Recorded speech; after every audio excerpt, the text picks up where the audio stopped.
Շնորհակալ եմ։ Թագուհի Ղազարյան։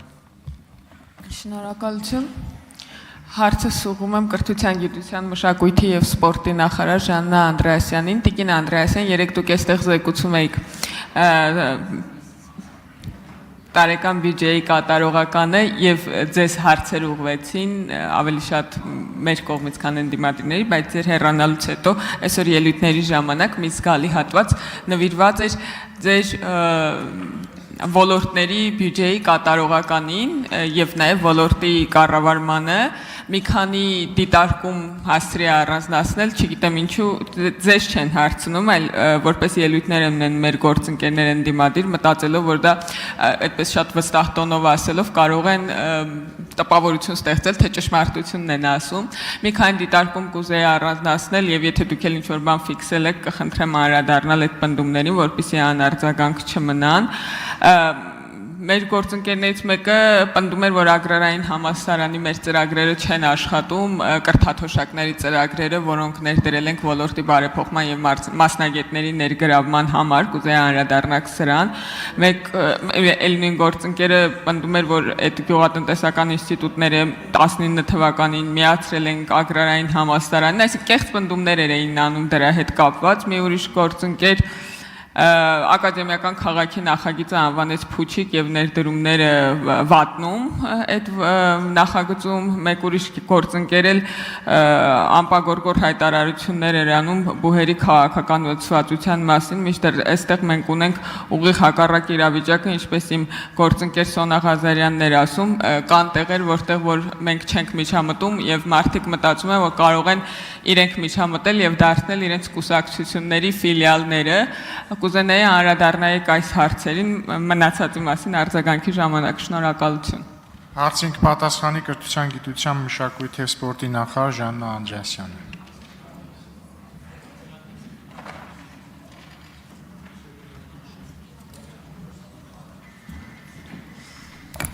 Շնորհակալություն Տիկին Ղազարյան, հարցի համար մի քիչ արդար չի, որովհետև նրանցից յուրաքանչյուրը առնվազն 10 րոպե ուներ։ Ես պետք է փորձեմ ավելի կարճ ժամանակում այդ բոլոր հնչած տարօրինակ մտքերին անդրադառնալ, բայց փորձեմ։ Որովհետև սա այն դեպքն է, երբ որ ոչ թե ուղղակի մեկնաբանություններ եմ անելու, այլ զուտ փաստեր եմ բերելու Ագրարային համալսարանի մասին։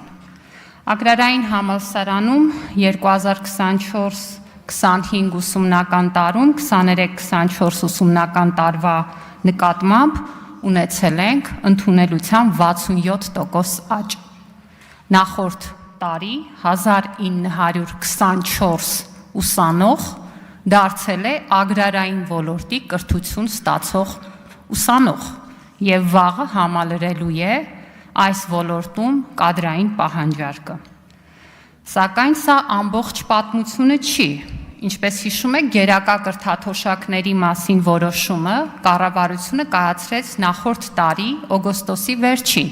եւ պարզ է, որ դրա ազդեցությունը ընդունելության վրա մենք կարող էինք տեսնել այս տարվա գործընթացների ժամանակ եւ մի ցուցանիշ բերեմ։ Այս տարի գերակա մասնագիտություններով, որտեղ 70,000 դրամ կրթաթոշակի հնարավորություն է ընձեռվում ագրարային ոլորտում, 88.46% աճ ունենք դիմելիության։ Սա այն ցուցանիշն է, որը որ ուղղակի վկայում է այդ ծրագրի ազդեցության մասին։ Եվ սա դեռ առաջին տարին է, եւ վստահ եմ, որ այս ծրագրի գործունեության հաջորդ տարիներին այս ցուցանիշները ել ավելին են լինելու եւ սա նաեւ ցույց է տալիս, որ ճիշտ քաղաքականություն ենք վարում։ Սա ամբողջը չի։ Երեք պարոն Խաչատրյանը ինչ-որ պնդումներ էր անում 3 ինստիտուտների մասին, որոնք միավորվել են 19 թվականին ագրարային համալսարանին եւ հարցնում էր կան արդյոք այդ ինստիտուտները եւ այսօր այստեղ ինչ-որ մարդիկ մեզ հարցնում էին արդյոք մենք չենք ամաչում, անկեղծ ասած ես հիմա ամաչում եմ եւ պարոն Խաչատրյանի փոխարեն, որովհետեւ կարծում եմ, որ падգամավորը որևէ հարց հնչեցնելուց առաջ գոնե թե պետք է տարրական փաստ ստուգի։ Այդ բոլոր 3 ինստիտուտները, երկրագործության գիտական կենտրոնը, Սննդամթերքի անվտանգության ոլորտի ռիսկերի գնահատման եւ վերլուծության կենտրոնը, Բանջարաբոստանային եւ տեխնիկական մշակաբույսերի գիտական կենտրոնը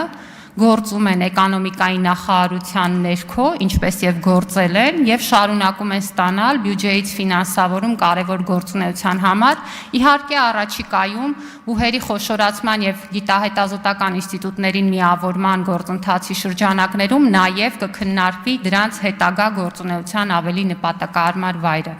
Ժամանակը ավարտվեց, ցավոք մնացածը արձագանքի ժամանակ։ Արձագանք։ Շնորհակալություն Տիկին Անդրեասյան, առիթից օգտվելով ասեմ, որ այս ամսվա 27-ին մենք ունենք խորհրդարանական լսումներ բարձրագույն կրթության եւ գիտության մասին օրենքի վերաբերյալ եւ հույս ունեմ այնտեղ բոլոր հարցերին անդրադառնալու հնարավորություն կունենանք եւ շարունակեք արձագանքել մնացած մասին հարցի։ Շնորհակալություն։ Շնորհակալություն։ Ակադեմիական քաղաքը փուչիկ անվանող բոլոր դիտարկումներին ես մի պատասխան ունեմ տալու, ինչպես միշտ այդ պատասխանը աշխատանքն է։ Մենք այսօր ակադեմիական քաղաքի մասին խոսում ենք, երբ որ հիմնական հարցադրումները հնչում են, արդյոք քաղաքը կլինի 30 թվականի ապրիլի 1-ին, թե ապրիլի 28-ին։ Եվ սա այդ աշխատանքի վկայությունն է, որովհետև եթե մենք միասին հասել ենք խոսակցության այն մակարդակին, որ քննարկում ենք քանի ամիս առաջ կամ հետո է քաղաքը լինելու, մի բան այդտեղ անվիճելի է, քաղաքը լինելու է։ Իսկ որ լինելու է, դա վկայում է մեր ընթացիկ աշխատանքը միջազգային ամենահեղինակավոր կազմակերպությունների հետ, որոնք առաջին անգամ չի, որ նման քաղաքներ են կառուցել, եւ ես վստահ եմ, որ շատ կարճ ժամանակ հետո մենք նաեւ կոնկրետ աշխատանքներ ենք տեսնելու ակադեմիական քաղաքի տարածքում, արդեն տարածքի մաքրման, հողաշինարարական ճանապարհների եւ մյուս ենթակառուցվածքների ուղղությամբ աշնանն էլ կունենանք մեծ կոնֆերանս, բոլոր թերահավատներին հրավիրում եմ գան, լսել եւ միանան այդ մեծ աշխատանքին, որովհետեւ դա մեր հանրության եւ մեր զարգացման համար ամենակարևոր ծրագրերից մեկն է։ Իսկ բուհերի քաղաքականացման մասին, եթե թույլ կտաք ընդամենը մեկ նախադասություն, գիտեք, ուղղակի չի կարելի։